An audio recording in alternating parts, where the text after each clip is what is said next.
إليك أجمعين والصلاة والسلام على رسوله وحبيبه القاسم المصطفى محمد. اللهم صل على محمد وعلى أهل بيت الطيبين الطاهرين المعصومين ولعنة على أعدائهم أجمعين من الآن إلى يوم الدين. Okay, first of all, sometimes the Holy Prophet sallallahu alaihi wasallam said, the breath of a fasting man is like perfume to Allah. I don't know if it's my breath. Why are you guys so far away from me? Why you come? Lean against the wall is fine. Just come up a little closer so I can feel happy. No, it was the bishop's opinion. Yeah, I like leaning against the wall too, but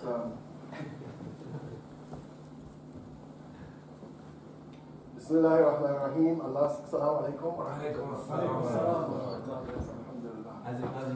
Yes. Come here. Allah says, Bismillahirrahmanirrahim. Alladina idha fa'alu fahishatan aw dhalamu anfusahum dhakaru Allah fastaghfaru li dhunubihim wa man yaghfiru dhunuba illa Allah wa lam yusirru ala ma fa'alu wa hum ya'lamun. Allah says, and those who, when they commit an indecent act or wrong themselves, remember Allah and plead for Allah's forgiveness for their sins. And who forgives sins except Allah? And who do not persist in what they have committed while they know. So we are talking about istighfar, and we're talking about the two emotions or the two states of the soul that should accompany istighfar, which is fear and hope. And in continuing this idea, we're talking about fear at the moment. We started to talk about hope as well. But some points to add is that holding back from prohibited acts, from acts that are haram, when one is acting out of fear of Allah, this is called self-restraint. Okay, so self-restraint is when you see something or when you have an opportunity to do something that is bad and Allah doesn't like it, so you hold yourself back. All right. Now, this does not include necessarily the inclination of your heart. The inclination of your heart. Your heart might want to do this. Your heart might want to do this, but your knowledge that what you would do is wrong and Allah prohibits it, you keep yourself back. So this is self-restraint. Right? And they describe taqwa as including holding back from that which is halal. Okay, that which is jaiz. Holding back from that because the excess of it might lead to an unlawful type of thing, an unlawful state. The excess of doing something that is not prohibited to you can lead to an unlawful state. Okay?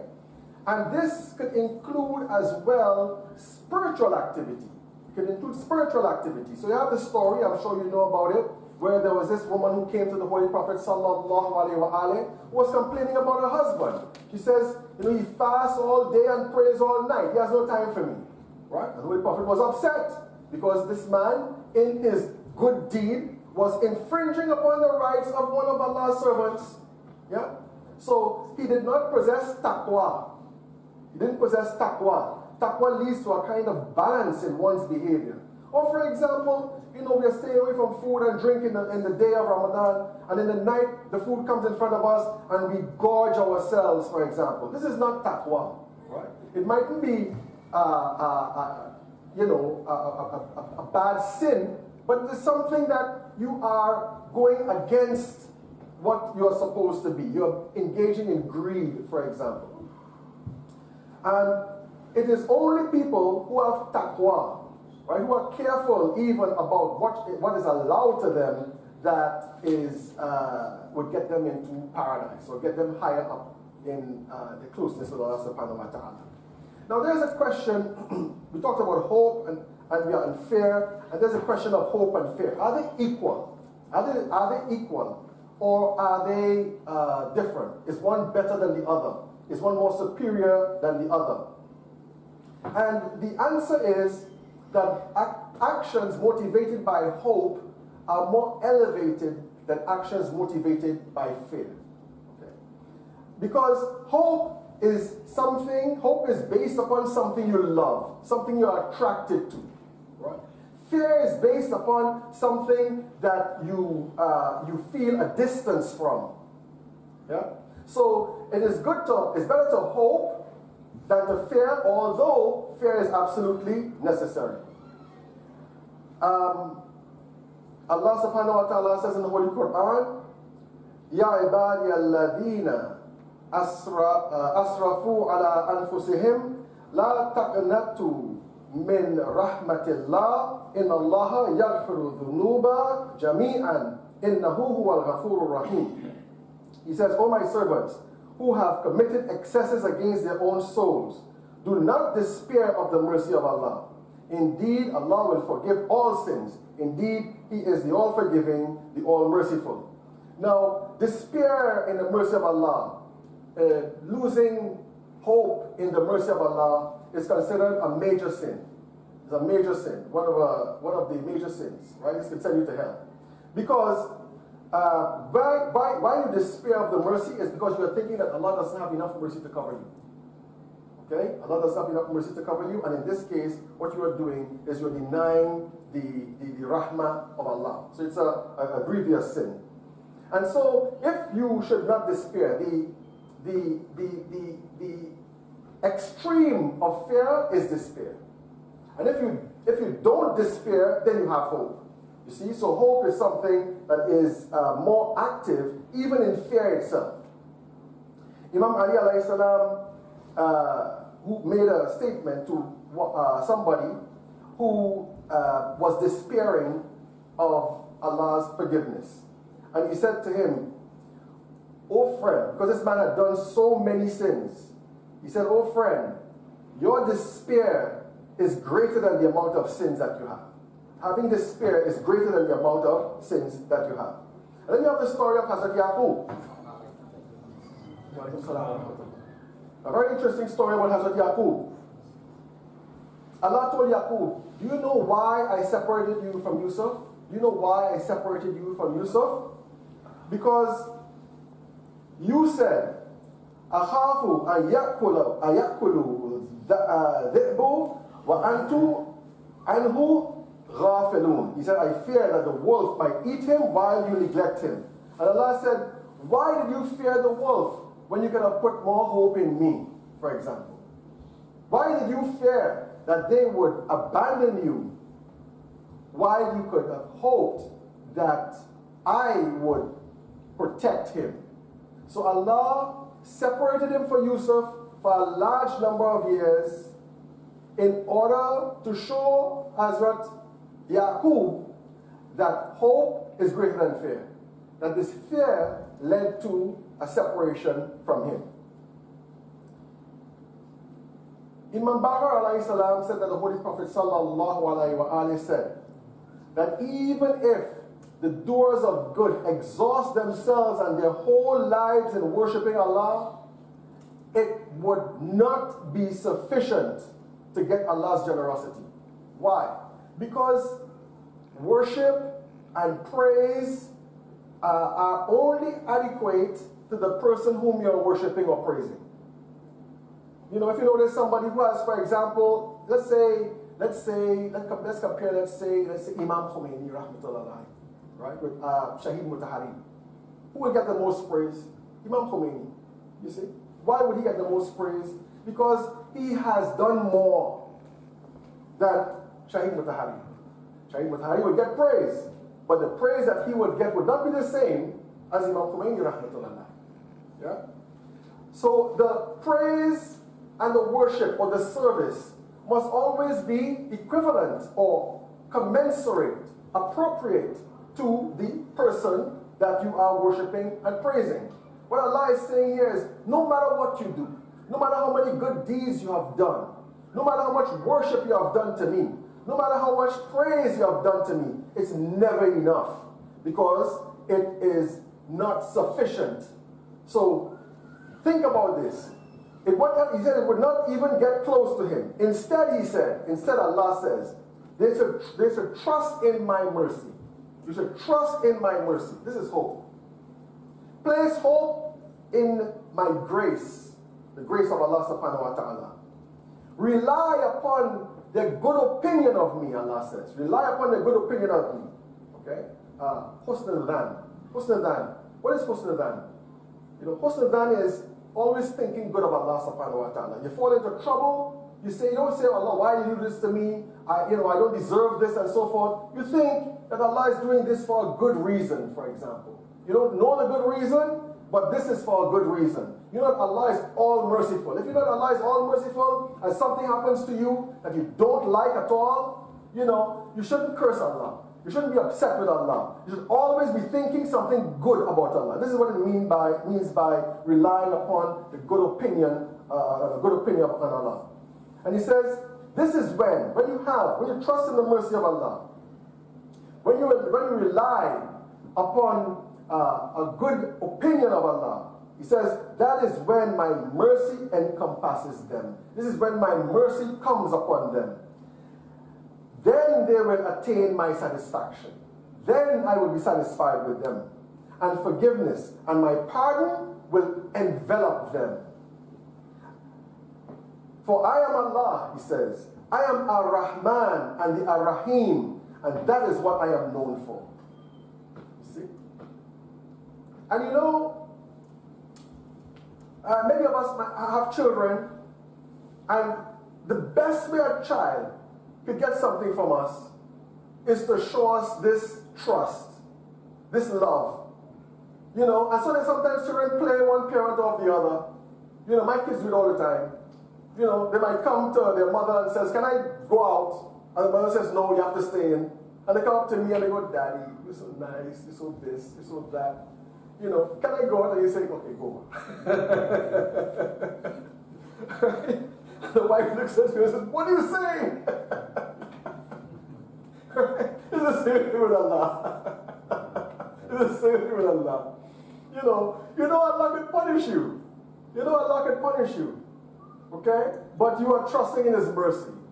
I remember reading a story, I can't remember the whole story, but it was about this man who has his son, and he was always good to his son and so on.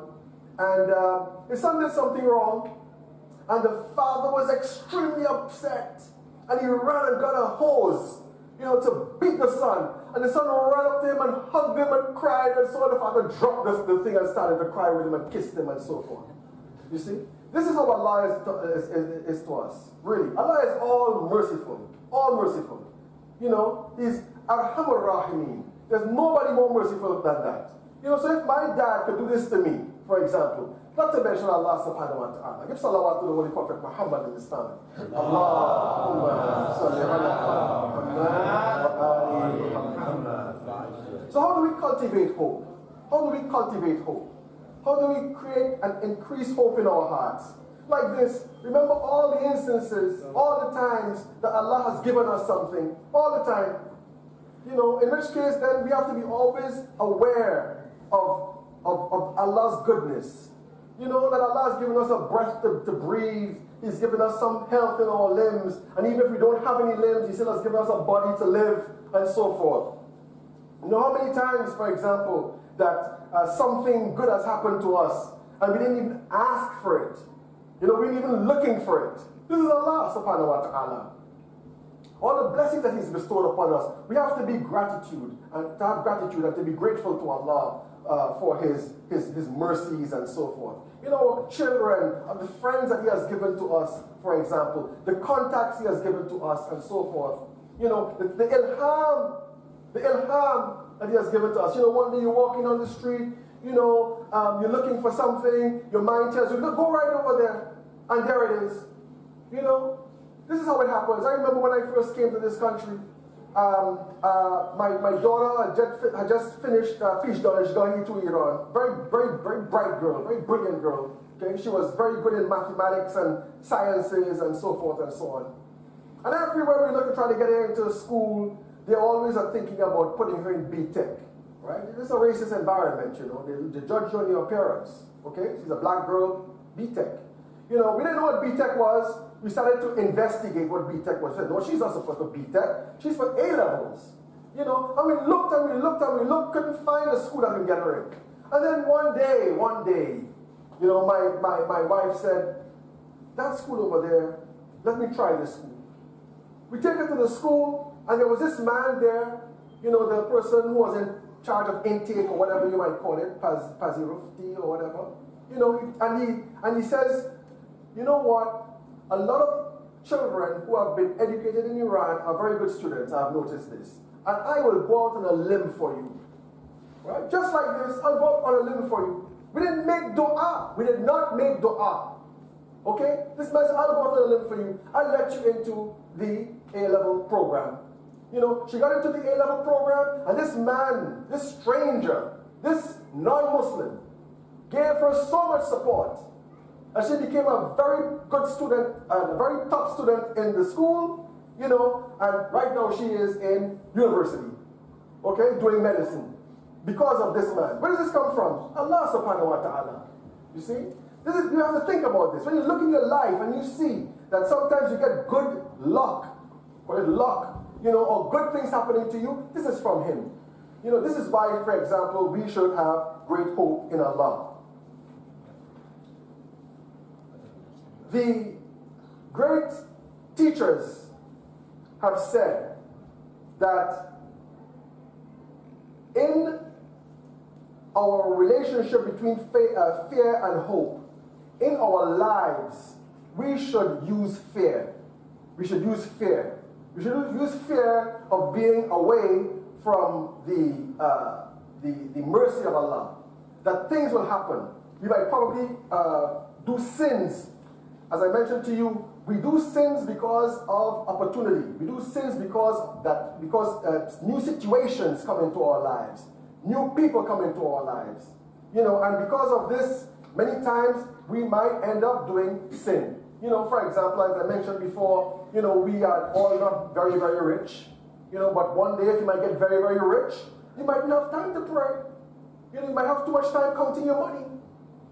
Huh? There's a very interesting story about a companion of the Holy Prophet like this.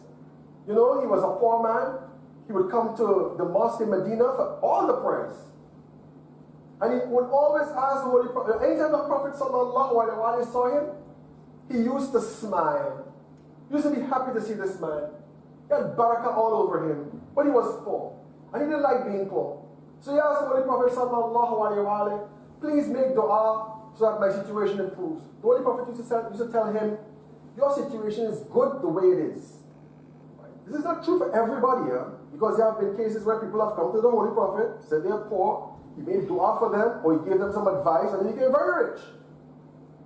But in this case, he was telling this man, it is better for you to stay the way you are, to stay poor like this. The man couldn't accept this. It's very difficult for him to accept. So he kept on insisting and insisting. He said, okay, I'll make dua for you. And he made dua for this man. And eventually this man ended up with lots of sheep. You know, and the sheep were increasing and increasing. And then he noticed that, for example, he wouldn't come for Fajr prayer. You know, then he wouldn't come for Dhuhr prayer and Asr prayer. Then he wouldn't come to the mosque at all. You know, he'd only come on a Friday. And then on a Friday, he stopped seeing him. And then when he sent somebody to this man who was by that time very wealthy to get zakah from him, this man says, no, I don't agree with this zakah. I think the zakah is too much. When the news came back to the Holy Prophet sallallahu alaihi wasallam, he said, this guy is going to hell. So his very wealth was taking him to hell. We don't know. We don't know what lies ahead. His circumstances changed, and it brought out a different kind of man out of him. You know, you might not have a kid. You might not have a child. You know, you might be upset about it. This is something that troubles a lot of couples. All right? You know, you might not have a child. They want a child so badly. But they don't know.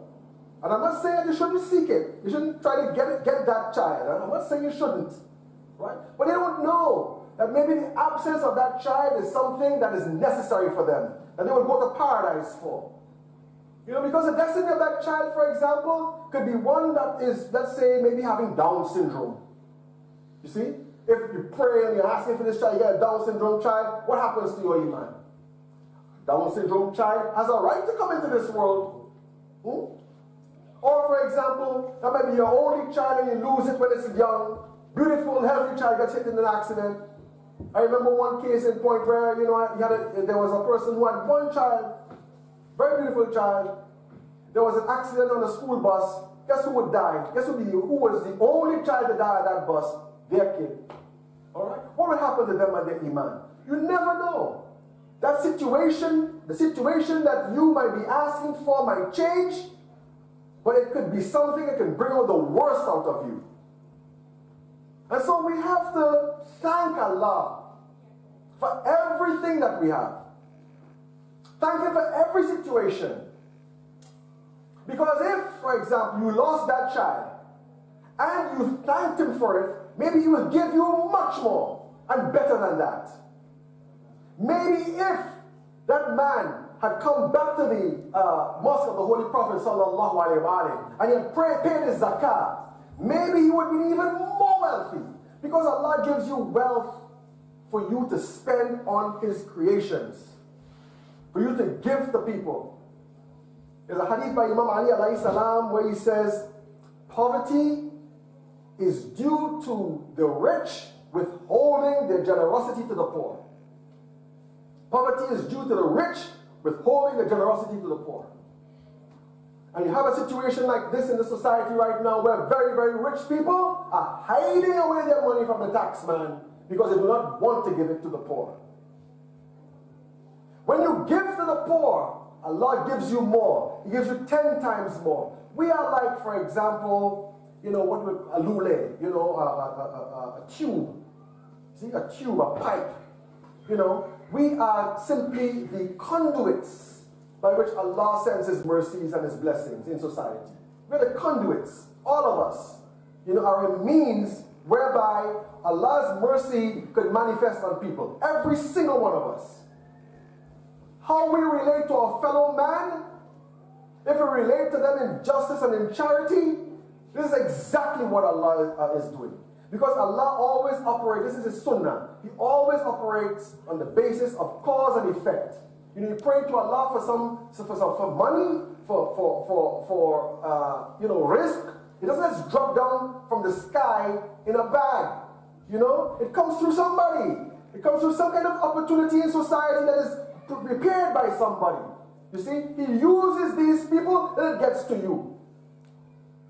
So that when we give, before I was talking about zakah, doing zakah of what we have, of our knowledge, of our talents, of our strength, of our advantages, when we use this in the help or in the service of human beings, more comes. Imagine a pipe. Imagine a pipe that water is flowing through. The more you open the tap, and the more people are drinking from that tap, more water is flowing. That's you. You get more in that. When you start using it for yourself, I call it a kind of spiritual constipation. It's a spiritual constipation. It doesn't flow. It stops with you. It blocks with you. And it destroys you. So the imams, for example, whenever they were in financial or a provisional difficulty, they would say, I'm going to do tijarat with Allah. I'm going to do business with Allah. Right? And they would go out there and give in charity. Because they know that when they give in charity, Allah would reward them more, would give them more. So when we want something from Allah, first of all we have to ask ourselves, what am I giving? What am I giving? So that Allah can give me more. You want increase in wealth? Am I giving enough in charity? Maybe not, because I'm still poor, I'm going to give more. And Allah would flow, but of course you have to do this with the proper niyyah and the proper awareness of Allah. Give salawat to the Holy Prophet Muhammad and his family. Allahumma salli ala Muhammad wa ali Muhammad.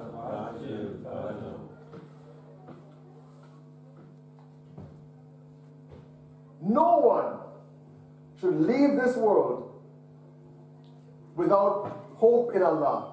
And this hope in Allah is based upon loving Him. So they say, while in this world we should be operating on the basis of fear. While we are alive, we are operating on the basis of fear. Because that fear, they say, is like a whip that makes you go and do things. When you fear God, you know, you flee to God. When you fear God, it's like a whip that increases you to do things. Right? Like, for example, personally, I fear arrogance. I fear arrogance. All right? Especially among like a lot of converts, for example. I have an imam on my head. Everybody says Sheikh, Sheikh, Sheikh. Yeah? That's very tempting, you know. Right? You start thinking you're a big shot. Or you're a doctor, doctor, doctor. Very, very tempting. You know, or you have something in your pocket that people like, you know, your car or whatever it is. Very, very tempting for you to think that you are better than people. You have to fear that type of thing. You have to act contrary to that. You see? So when you're in a situation where you are looked up upon like somebody big by people, you have to look down upon yourself.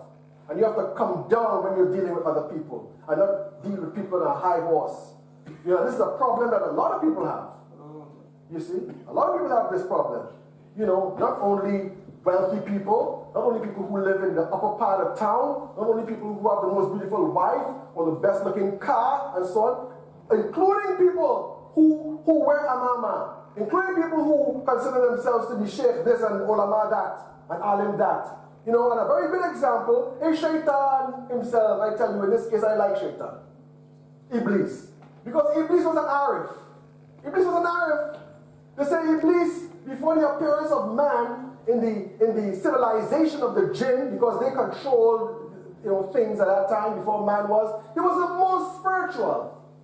What was he doing among those angels? You gotta be spiritual to be among the angels, to be hanging out with them. I'm telling you. Iblis was exceptional in worship. Iblis was so exceptional that God was speaking to Iblis directly. Why didn't you bow down to Adam? He's talking to him directly. This is a very high status. He's an Arif. He's a bigger sheikh. And God creates Adam. How did he create Adam? And I like the word. Adam means black. I like that one. For me. God creates Adam. Okay? And he creates Adam out of the smelliest of soil, of dirt. Okay? We call it organic material if you want to get scientific. You know, any kind of lajang or whatever you find that is full of organic material is smelly. You know, it's black and smelly. Created Adam. You know, and God said, okay, I want all of you guys to bow down to this. Huh? And Iblis was a big sheikh, and he's like, are you crazy? Me? You know, me, made up of fire, you know, smokeless fire. I could go into things, I can fly really fast, I could, you know, go almost at the speed of light and so forth. Me? You want me to bow down to him? And that arrogance makes him stupid. When you're high up on top, you become arrogant and it makes you stupid. Why?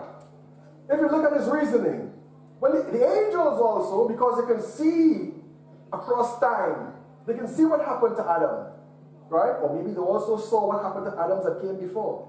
Adams who came before, that's another story, right? Why should we worship this guy when he's going to do all this bad stuff? And Allah teaches them the names and you know the story. The thing is, when he asked Iblis, why didn't you worship? Iblis did not give him a logical answer. Because a logical answer would have been, I know those names before. I know them too. I just didn't say anything. At least he could have said that. But he went to a different answer. It was not an answer equal to the question. He said, you made me of smokeless fire, and you made him of clay. So what describes me on a physical level is enough for me not to worship him. And this is why I say, and many people say, that Iblis is the first racist. He's the first racist. Okay? Or he's the first classist.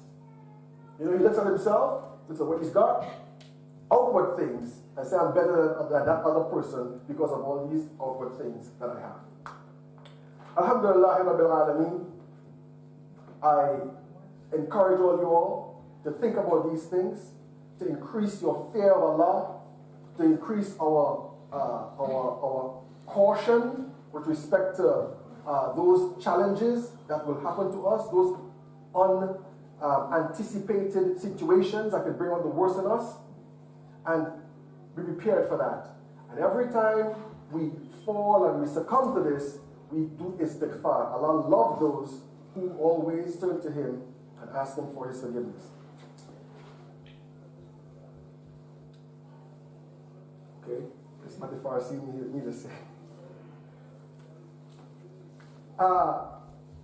ترس خدا ترس خیلی مهمی است. اما بین ترس و امید بالاتر از ترس است. به خاطر اون امید دورور عشق و محبت میچرخه، وراز ترس از دوری میچرخه. عشق و محبت بالاتر از دوری است. اما تو این دنیا، اون دنیا که الان زندگی میکنیم، ترس مهمتر است برای رسیدن به هدف نزدیک به خدا. چرا؟ به خاطر اینکه ترس از جهنم، ترس از خدا، ما کارهای زشت و سوء استفاده نمی کنیم، عمل نمی کنیم. ما سعی می کنیم از آن دوری بشیم که برسیم به خدا. امید بهتر است در حالی که ما در حال مرگیم. در حال مرگ یعنی چی؟ حال مرگ اینجوری نیست که مثلا فقط روی زمین کشیده شده ایم و اینا. نه، مرگ یعنی مثلا پیری. ما به دم مرگ هستیم. Right? Death is like includes old age. You know. همون موقع که مثلا ما از بیگناهی بچگانه ما همین موقع که از اون دوری شدیم، باید از مرگ بترسیم. خب؟ و حتما از خدا، در خدا امید داشته باشه. چند چیز ائمه ما گفتند در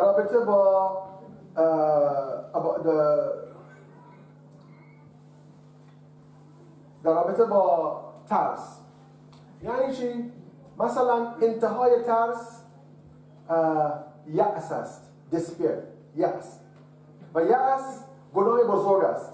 گناه بزرگ این است که انکار رحمت خداست و این نوع کفر است. پس نباید به انتهای ترس برسیم. باید بدانیم که انتهای ترس خوب نیست، اما قبل از انتها حتما امید هست و امید یعنی عشق. پس امام باقر علیه السلام فرمودن که خداوند گفت که هر چندی که ما عمل میکنیم، عمل خوب میکنیم، هر چندی که ما عبادت میکنیم، ما نمیتونیم خدا را رضایت کنیم. به خاطر اینکه عبادت و عمل خوب مربوط به شأن آن کسی که عبادت میکنیم و خدا بیش از حد، خدا خیلی بزرگ هست و نمیتونیم برسیم. خداوند خودش گفت تو حدیث قدسی که باید بر رحمتش تکیه کنیم، باید حسن ظن خدا داشته باشه و در این حال خداوند ما رو میپوشه با رحمتش. خداوند ما قبول میکنه و خداوند گفت که به خاطر اینکه اسم من الرحمن و الرحیم است، پس باید من عمل میکنم طبق آن. خداوند ارحم الراحمینه. هیچ کس تو این زندگی و وجود بیش از خدا رحمت نداره. و ما میبینیم که مثلا با پدر و مادر ما که ما رو خیلی دوست دارن، چقدر رحمت برای ما دارن. چقدر مثلا میدونیم وقتی کوچیک هستیم این رحمت والدین ما استفاده میکنیم. گاهی وقتا مثلا ما بازی میکنیم وقتی که بچه ایم بین این دو نوع رحمت. خب وقتی که از یکی از والدین ما نمیتونیم به اهداف ما برسیم، میرسیم به والد دیگه و آنها قبولش میکنن. اگر ما به آنها بر رحمت آنها تکیه میکنیم، خداوند اعلا از اون است، پس نباید پشیمان بشیم. در آینده انشاءالله صحبت میکنیم مثلا چند مسئله این است چقدر مثلا میتونیم گناه بکنیم و خدا هم به ما رحمت کنیم. اینجوری نیست که من میگم به شما که مثلا برو بیرون گناه انجام بدیم، نه، به خاطر اینکه این نشان میدهد که ما یا احمقیم یا مثلا ما فکر میکنیم خدا به ما نگاه نمیکنه. نه، باید عبادت کنیم، باید ترس کنیم، باید متقی بشه، اما بدون امید نمیتونیم موفق باشیم. السلام علیکم و رحمت الله و برکاته.